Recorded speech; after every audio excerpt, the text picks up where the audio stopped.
এই যে আসার পর থেকে একটা সম্প্রদায়কে উস্কানি দিয়ে পশ্চিমবঙ্গের বুকে যে সমস্ত সুনাগরিক বৃন্দদের নির্যাতন করছিল, হিন্দু মনোভাবাপন্ন শুধু নয়, রাষ্ট্রবাদী চিন্তনশীল মনোভাবাপন্ন সুনাগরিক বৃন্দদের উপর যে অকথ্য অত্যাচার চালাচ্ছিল, তার একটাই উদ্দেশ্য ছিল হিন্দু নিপীড়ন করা। সেই জায়গার উপর দাঁড়িয়ে আমরা আজকে পশ্চিমবঙ্গবাসীদের আশীর্বাদে এখানে আমরা জয়যুক্ত হতে পেরেছি তাদের আশীর্বাদ নিয়ে। অর্থাৎ পশ্চিমবঙ্গের বুকে নতুন একটা সূর্যোদয় হয়েছে। আজকে সেই সূর্যোদয়ের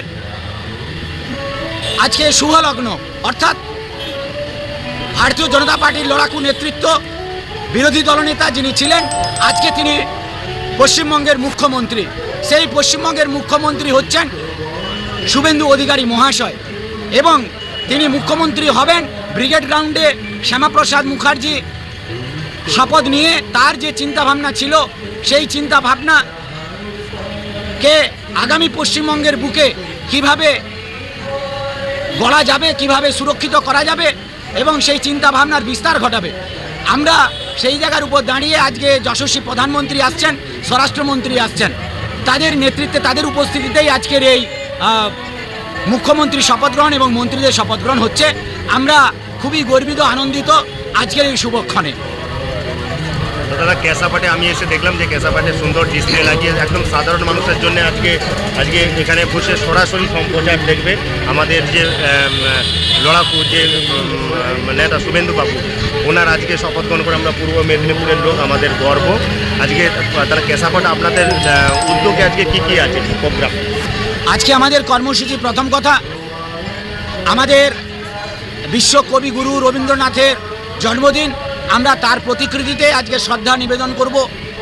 দ্বিতীয় কথা, যে পশ্চিমবঙ্গকে যিনি নতুন সূর্যোদয় করেছিলেন, অর্থাৎ পশ্চিমবঙ্গের যে অস্তিত্ব, আজকে পশ্চিমবঙ্গ যে রূপরেখা আছে, অর্থাৎ তার যে কাণ্ডারি, তার যে আত্মবলিদান, অর্থাৎ ডক্টর শ্যামাপ্রসাদ মুখার্জির প্রতিকৃতিতে আমরা মাল্যদান করব, ভারত মাতার প্রতিকৃতিতে মাল্যদান করব, এবং তৎসহ আমাদের অধ্যাপক দীনদয়াল উপাধ্যায়ের প্রতিকৃতিতে মাল্যদান করব। এবং তারপরে আমরা আমাদের যে নির্দিষ্ট কর্মসূচি, ব্রিগেড গ্রাউন্ড থেকে আমরা জয়েন্ট স্ক্রিনের মাধ্যমে আমরা এখান থেকে সরাসরি লাইভ সম্প্রচার করব। এটাই আমাদের আজকের কর্মসূচি। তো বন্ধুরা, আজকে কেসাপাটে যে প্রোগ্রাম বলতে অনেকেই যেতে পারেনি ব্রিগেড আমাদের যে শপথ গ্রহণ অনুষ্ঠানে। এখানে সৌমিত্রদা সুন্দর একদম করেছে ব্যবস্থাপনা, লাইভ চলছে, একদম সম্প্রচার বড় ডিসপ্লে লাগিয়েছে, যে একদম সুষ্ঠুভাবে যাতে এখানে বসে যাদের কাজের মধ্যে যারা থাকবে তারা যখন আজকে এই ব্যবস্থায় দেখতে পারে, আসতে পারে, সবাইকে অলওয়েজ, তাই তো দিয়ে সবাই আসবে এবং দেখবে যে এই 15 বছরের দীর্ঘ একটা লড়াইয়ের মধ্যে আমাদের যে সৌমিত্রবাবু এবং এই যে তার মধ্যে আজকে তার প্রতিফলন, তাই তো। যে সৌমিত্র, আপনি গেলেন? আমরা প্রকৃত অর্থে ব্রিগেড গ্রাউন্ডে আমাদের যাওয়ার মতন কোনো পরিস্থিতি আমরা রাখি না, কারণ একটাই, আমরা সাধারণ মানুষের সঙ্গে আজকে এই আনন্দটা উপভোগ করে নিতে চাই, আমরা শেয়ার করে নিতে চাই। তার জন্য আমাদের আজকের যে কার্যক্রম, অর্থাৎ জয়েন্ট স্ক্রিন দিয়ে এবং জনগণের কাছে আমরা বার্তা দিতে চাই, ভারতীয় জনতা পার্টির পক্ষ থেকে সমাজকে সুরক্ষিত করার স্বার্থে, পশ্চিমবঙ্গকে সুরক্ষিত করার স্বার্থে, পশ্চিমবঙ্গের প্রতিটি সম্প্রদায়ের মানুষকে সুরক্ষিত রাখার স্বার্থে আমাদের অঙ্গীকার আমরা এখান থেকেই দৃঢ় প্রতিজ্ঞার সহিত আমরা পালন করছি, এবং মানুষের সঙ্গে এই আনন্দ আমরা ভাগাভাগি করে নিচ্ছি।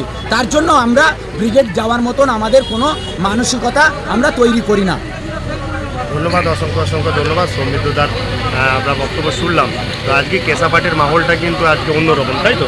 আজকে যেই সব ব্যক্তিবর্গগণ কেসাপাট মার্কেটে আসবে, এখানে আপনারা আসবেন, একদম সরাসরি আমাদের জয়েন্ট ডিসপ্লেতে দেখা যাচ্ছে আমাদের কলকাতার গ্রাউন্ডে প্রোগ্রামটা হচ্ছে। যারা যেতে পারেননি ওনারা বাড়িতেও প্রোগ্রাম দেখছেন। আমাদের এখানে জয়েন্ট স্ক্রিন আছে, সুন্দর ব্যবস্থা আমি দেখাচ্ছি, একদম ব্যবস্থা, এই দেখুন, একদম চেয়ার টেবিল, জয়েন্ট স্ক্রিন।